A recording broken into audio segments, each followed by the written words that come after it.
परम पूज्य विद्या भास्कर जगत गुरु स्वामी वासुदेवाचार्य जी महाराज के ऑफिशियल यूट्यूब चैनल को सब्सक्राइब करें। जय श्रीमन नारायण।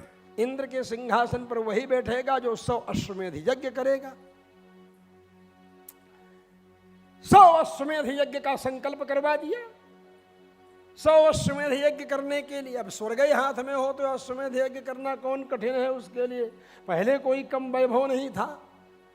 जब 18 समझ लो इतने यज्ञ हुए, इतने यज्ञ हुए। अब जब 91वां यज्ञ शुरू हुआ तो देव माता अदिति ने जाकर के कहा कश्यप से कि हमारी सौत के लड़के दैत्य हैं, उन्होंने हमारे बच्चों का राज्य छीन लिया। आप कोई मंत्र तंत्र बता दो जिससे हमको लड़का पैदा हो जाए जो अपने भाइयों का राज्य वापस दिला दे। और बोले अच्छा पयोव्रत का मैं उपदेश करता हूं। और उन्होंने पयोव्रत का दुग्ध पान करके रहने का नियम बतलाया और उसी नियम का पालन करने के बाद वो गर्भवती हुई। साल भर बाद बढ़िया सुंदर पुत्र उत्पन्न हुआ। वामन द्वादशी का व्रत आप लोग करते हैं। वामन रूप में जब उत्पन्न हुआ तो उसको देख करके लोगों को आश्चर्य होने लगा। नाटा आदमी वैसे देखते रहो, मन कहता है कितनी देर तक देखते रहे उसको। और वो भी परम सौंदर्य संपन्न हो तो फिर क्या पूछना, बात करने में तेज हो, मास्टर हो, तो क्या पूछना। इनको देखा, देख करके गदगद हो गए सब। ऐसे सुंदर धीरे धीरे धीरे धीरे बढ़ने लगी। 8 वर्ष के हो गए तब तक 100वां अश्वमेध यज्ञ राजा बलि का शुरू हो गया।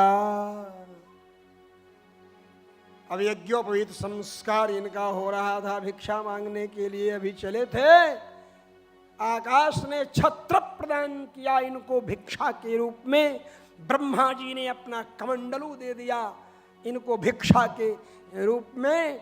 ऐसे दिव्य दिव्य पदार्थ सब, मृगछाला दिया चंद्रमा ने इनको सुंदर चकाचक लेकर के भिक्षाटन करते भूमंडल की तरफ आगे बढ़े। जहां राजा बलि यज्ञ कर रहे थे, यज्ञशाला की तरफ पहुंच रहे हैं। राजा बलि ने शुक्राचार्य से कहा गुरुजी लगता है यज्ञ में इंद्र आ रहे हैं, इंद्र आ रहे हैं लग रहा है। इंद्र विघ्न करते थे यज्ञ में, इसलिए बोले इंद्र नहीं है। बोले तो अग्नि होंगे, इतनी चमक है। बोले अग्नि भी नहीं। तो बोले सूर्य होंगे। बोले वो भी नहीं है। फिर शुक्राचार्य से राजा बलि ने कहा तो चंद्रमा होंगे। बोले चंद्रमा भी नहीं है। बोले तो कौन है? नायमिंद्रो न चैवाग्निर्न सूर्यो नैव चंद्रमा आगतो बटुरूपेण विष्णु कपट पंडितः। ये कपट पंडित विष्णु हैं, चालबाज, सावधान। बोले अरे सावधान क्या, यज्ञो वही विष्णु, यज्ञ स्वयं विष्णु है। जब विष्णु भगवान आ ही गए तो अब यज्ञ पूर्ण होने में क्या देरी है। अब तो स्वयं यज्ञ पूरा हो गया। आए, चरण प्रक्षालन किया। बोले प्रभु आपको क्या चाहिए? बोले तुम्हारा खानदान ऐसा है कि इसी खानदान में पैदा हुआ व्यक्ति ऐसा बोल सकता है, आपको क्या चाहिए? इस खानदान में आज तक न तो कोई मनहूस हुआ और न ही कोई कंजूस हुआ। नहीं ये तस्मिन् कुले कश्चिन निस्सत्व कृपण पुमान। न तो निस्सत्व माने मनहूस और न कृपण माने कंजूस हुआ। बोले हाँ। यतो जातो हिरण्याक्षश्चरन्नेकैमां मही। इस खानदान में हिरण्याक्ष जैसा वीर हुआ, हिरण्यकश्यप जैसे वीर हुए। सब वर्णन किया भगवान वामन। बोले आप क्या चाहते हैं? बोले 3 कदम भूमि हमको दे दो बस। बोले अरे तुम्हारी वाणी तो बड़े बूढ़े बुजुर्ग लोगों को भी फेल कर रही है, पूरे पुराने जमाने की कहानी तुम सुना रहे हो, हमारे बाप दादों के भी बाप दादों के बाप दादों की कहानी है तुम सुना रहे हो। बताओ, हमारे बाप दादों की कहानी, वीरोचन बाप हुए, प्रहलाद दादा हुए, उनके बाप दादों की कहानी तुम बता रहे हो। अब बताओ, और उसके बाद 3 कदम जमीन मांग रहे हो। तुमको मालूम नहीं है कैसे कल्याण होता है, कैसे जीवन यापन होता है? 3 कदम भूमि में कहीं जिंदगी बसर होगी? बोले महाराज 3 कदम भूमि से अगर पेट नहीं भरेगा तो चाहे त्रिलोकी का वैभव दे दिया जाएगा तो भी पेट नहीं भरेगा। हम तो संतोषी ब्राह्मण हैं भैया, 3 कदम भूमि में हम संतोष कर लेंगे। शुक्राचार्य जी कहने लगे अरे 3 कदम भूमि में सब नाप ले गए, तुम जानते नहीं हो। बोले कह दिए हैं गुरु जी तो कह दिए। बोले कह देने से क्या है, मना कर दो? जब अपनी जीविका ही खतरे में पड़ जाए, रोजी रोटी खतरे में पड़ जाए, तो वहाँ झूठ बोलने में दोष नहीं है। स्त्रियों से झूठ बोलना पड़े तो कोई दोष नहीं है, लड़की का ब्याह करना हो झूठ बोलना पड़े तो कोई दोष नहीं है, नौकरी किसी की लग जाए झूठ बोलने से तो झूठ बोलना कोई दोष नहीं है, कोई ब्राह्मण बच जाए हत्या होने से मार से तो झूठ बोलने में, गाय कोई बच जाए हत्या होने से तो झूठ बोलने में कोई दोष नहीं, कोई दोष नहीं। स्त्री सुनर्म विवाहे च वृत्त्यर्थे प्राण संकटे गो ब्राह्मणार्थे रक्षायाम न नृतम स्यात् जुगुप्सितम। वो निंदित नहीं है झूठ, ऐसा समझाया। बोले नहीं गुरुजी अब कह दिए हैं तो। बोले अरे भ्रष्ट स्त्री को भवत्युत, आज ही तुम्हारा वैभव नष्ट हो।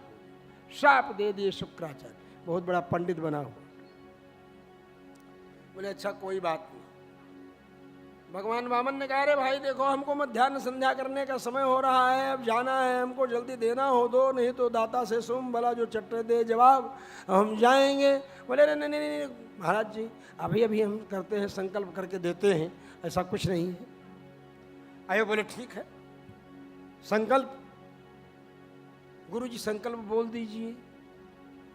राजा बलि ने कहा शुक्राचार्य से, शुक्राचार्य ने कहा चुप, तुम्हारे नाश का संकल्प बोले हम, तो हमारे चेला हो, तुम्हारे सर्वनाश का संकल्प हम बोले, सब तुम्हारा लूट जाए इसी का हम संकल्प बोलेंगे?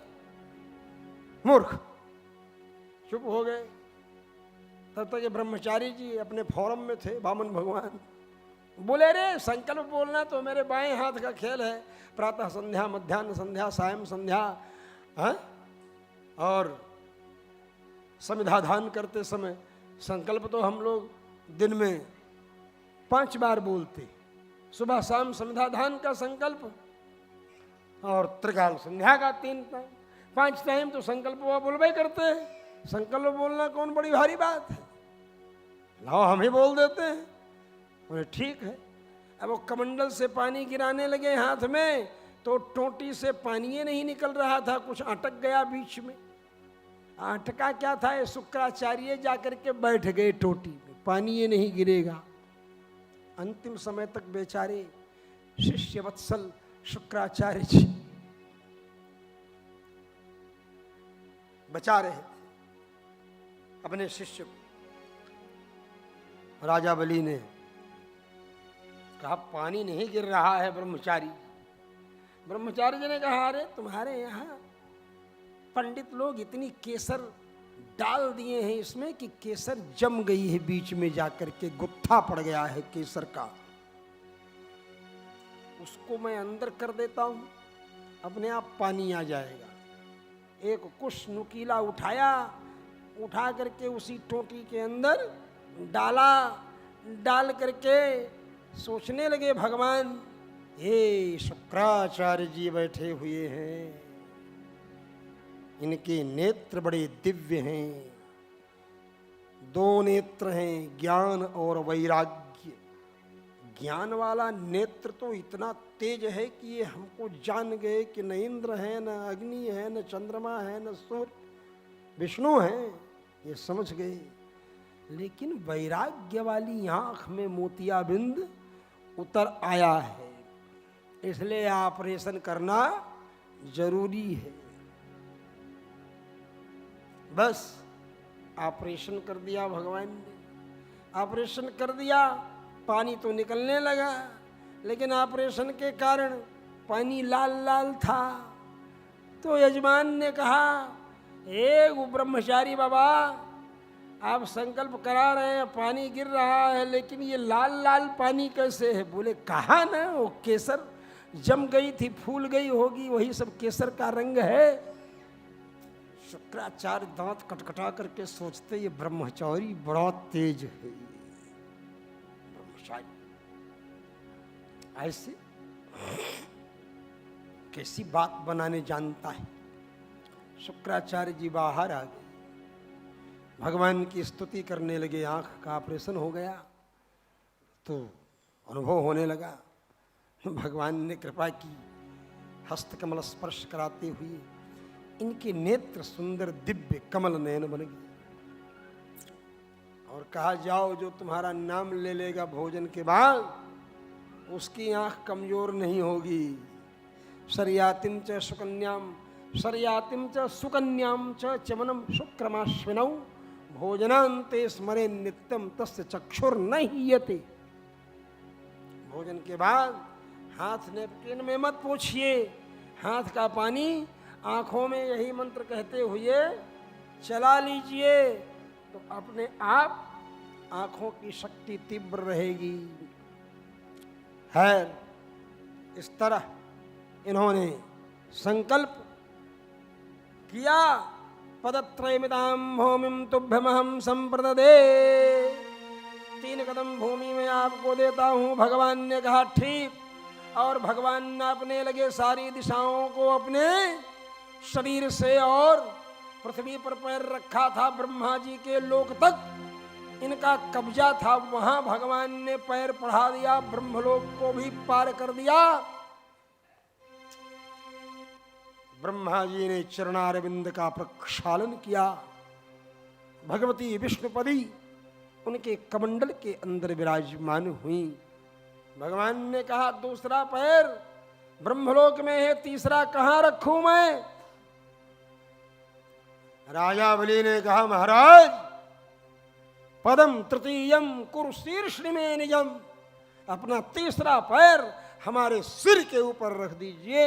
भगवान ने देखा ऐसा समर्पण किया हुआ भक्त अपना सिर समर्पित कर रहा है, जैसे चरण रखा भगवान ने राजा बलि के मस्तक पर, वैसे भगवान की अगला कदम बढ़ाने की शक्ति ही गायब हो धर्म बल पर। बोले, मैं तुम पर प्रसन्न हूं, सुतलम गच्छ दैत्येंद्र, तुम सुतल लोक में जाओ, अभी इंद्र का समय है, इसलिए उन्हें राज्य लौटा दो। अगले कल्प में तुम्हारा चूंकि 100 अश्वमेध यज्ञ हो चुका है। भगवान ने बात बनाई, बात में बनाई क्या माने शिष्टाचार में। शुक्राचार्य जी से कहा, आप यज्ञ करवा रहे थे, मैंने आकर के आपके यज्ञ में विघ्न कर दिया, मुझे क्षमा करेंगे? तो शुक्राचार्य जी ने कहा, अरे महाराज, आपका नाम लेने से यस्य स्मृत्याचना मोक्त्या तपो यज्ञ क्रियादिशु न्यूनम संपूर्णताम याति सद्यो वंदे तमच्युतम। आपका नाम लेने से यज्ञ पूरा हो जाता है, आप कैसी बात कर रहे हैं? इस तरह भगवान वामन की स्तुति किया, और भगवान वामन के स्वरूप को देखकर राजा बलि ने कहा, आपका सौंदर्य ऐसा है, मैं चाहता हूँ जब अपने द्वार से निकलूं तो आपका दर्शन करूं, और जब आऊं तो दर्शन करूं। बोले, ठीक है, मैं तुम्हारे द्वार पर ही तुमको मिलाऊंगा, और द्वारपाल बन गए भगवान। परम पूज्य विद्या भास्कर जगत गुरु स्वामी वासुदेवाचार्य जी महाराज के ऑफिशियल यूट्यूब चैनल को सब्सक्राइब करें। जय श्रीमन नारायण।